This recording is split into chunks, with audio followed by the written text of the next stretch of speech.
So Let's look, go. Joe, I want to ask you a question. 2004, the blackout, New York City, run down. I've never been to Rucker Park.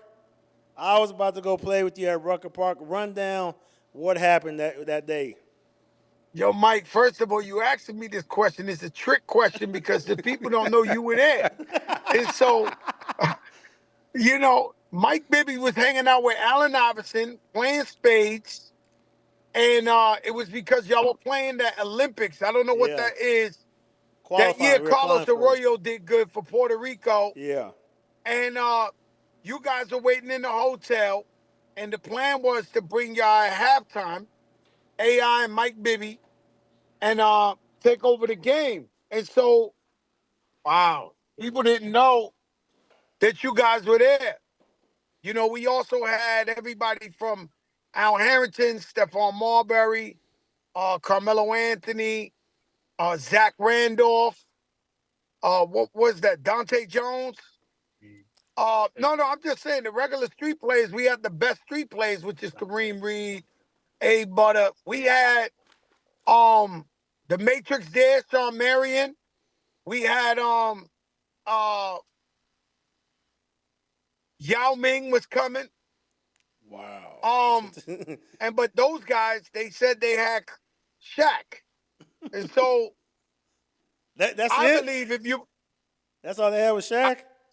no. They had Jamal Crawford, they Uh, had Sebastian Telfair, they had LeBron, they had but I wasn't worried about nobody but Shaquille O'Neal. This is Shaquille O'Neal when he used to dunk with five guys on his back.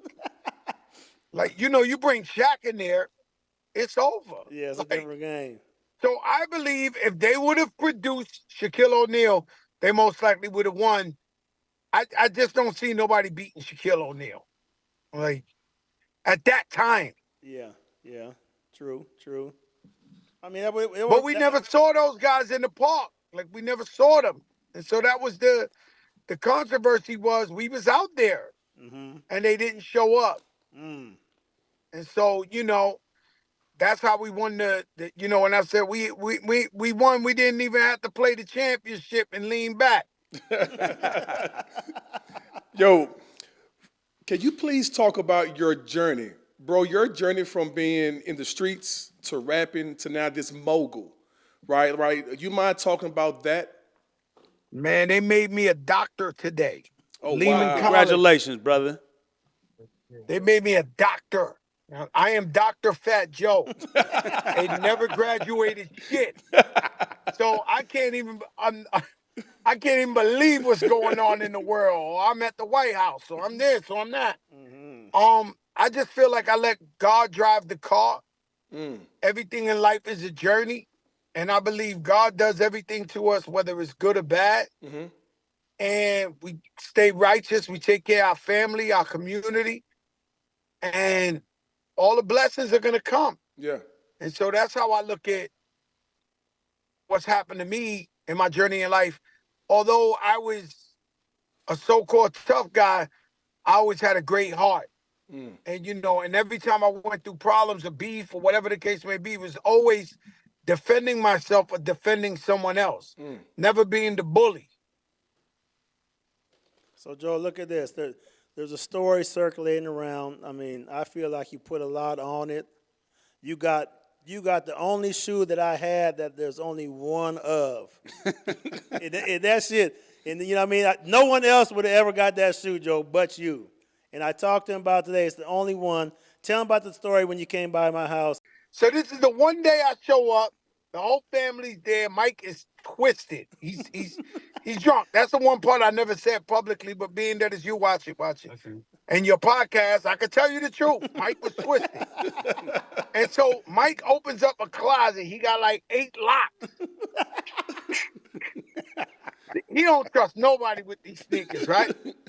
So I get up in there and Mike is like, yo, pick whatever you want. Of course, it was like a kid in a candy store. And so I started picking out the sneakers. Yeah. I was picking out the one-of-ones all over the one-of-ones, meaning I've never seen them before, and I'm one of the biggest sneaker collectors in my life. So I started grabbing all the sneakers I never seen before. Vancouver. You could the only person on earth with the Vancouver Jordan with the Vancouver colors, you're the only person on earth. And so I was grabbing all that. Then Mike got frustrated because he was drunk, but he was like, yo, this guy. And then his whole family is like, Mike, this is your friend, Joe. You invited him. Dane is trying to calm you down. He's like, fuck that. He said, Joe, you know what you're doing. I said, yo, Mike, what he said, it's like if I went to your house and I grab all the Grammys off your wall. He's grabbing the best ones. Yo. And I remember So he you had choked. 5 of them. I did what to you?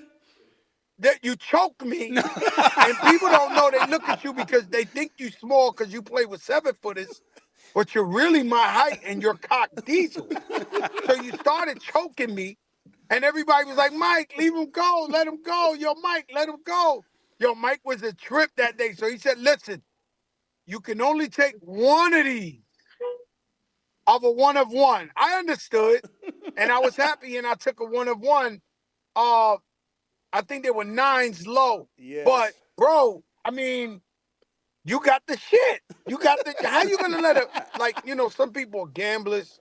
Some people use drugs. How you gonna get a guy addicted to collecting sneakers, walk in a fucking treasure chest like that, and think he's gonna play it safe? And the funny I thing couldn't do it. The funny thing is, I was looking. There was 3 shoes he was going to choose from. I was like, pick one. So I'm thinking like, I'm trying to put the one that I don't want him. I know to you get do kinda, shit like that. Kind of to the side. And it was behind him. He was like, I want these. I was like, damn. Whooped you. Yo, let me tell you, I picked what I thought was the best ones, but I'm now thinking about it in hindsight, it was the Vancouver color wave because we ain't never seeing that again. Joe, other than in your closet. You got to come back and get them, Joe. Those 9s. You want to trade? Now I got beat up the first Sunday like a fucking lion. And it was hard to believe that Mike Bibby put Fat Joe in the chicken hawk, but he put me in the chicken hawk. He's a wrestler. He likes to wrestle. He likes to grapple for sure. Man, I never seen Mike Bibby like that. His family didn't even understand it. Everybody was looking like, Mike, he's your friend. But I knew Mike was like, nah, this guy came and fucked me. He's trying to take all the good shit. I ain't going for that. Hey, Joe, we finna spin it real quick to rap, right? To hip hop. Right now, Kendrick Lamar got a verse out dissing. What is the best diss record of all time in your mind? I'll say I got Pac Hit 'Em Up, or I would say No Vaseline Cube. Like those is like my 2 favorite hardest diss records. What's yours? It's sad because, my wife is from Queens and Nori's from Queens and Ja Rule's from Queens. All my best friends are from Queens, but I'm going to have to be honest with you and tell you that The Bridge Is Over by KRS-One was the greatest rap diss ever in history. Classic. According to me, right? That's what I feel. But they've had incredible disses, out there. But that would be my favorite. Not my favorite, just the most impactful. That was like the first one, right? Yeah, he stopped the dynasty. Those guys were running up a monopoly out here. And when he dissed them, it was downhill. Like it was that was the epitome of diss records. Let's put it there to be kind. Fat Joe, your legacy in hip hop is cemented, but your legacy in life. Can you please talk about the healthcare price transparency, please? Yeah, well, that's going to be a big legacy for me because I've been talking it up. I've been in Washington every other week.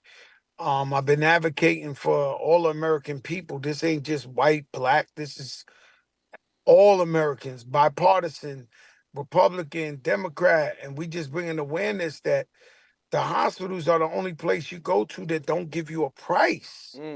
Like anything else you get, if you went and bought a soda, they'll give you the price.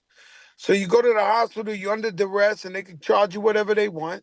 And if you can't pay back, they'll take your property. So it's over 100 million Americans are in debt due to healthcare transparency. And so I picked it up. I started out going to Washington 3 years ago. I got one politician to hear me out. Last year I went and I got 85 of them to show up. And so we're making progress. They know that I'm not going to stop till we get it to a law. And so the senators are doing the law. Senator Braun and Senator Sanders, that says they have to show the price. So we hoping that bill gets passed. And shout out to Power to the Paces, the organization I'm with, that's on behalf of the American people. No doubt. Thank you, bro. Well, hey, Joe, man, we appreciate your time. I know you a busy man. You getting everything cracking, my brother.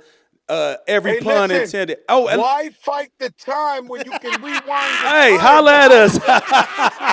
Why fight the time when Get you it can in. rewind? Get it in, my brother. Yo, rewind it 10 to Sally's, Amazon.com. Go make yourself look brand new. I Hey, love yo, it. listen.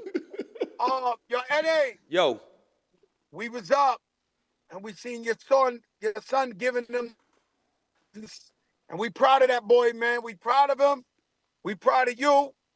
And I just want you to know, when you think we ain't watching, we watching. I And appreciate so it, we man. so proud of your son getting busy.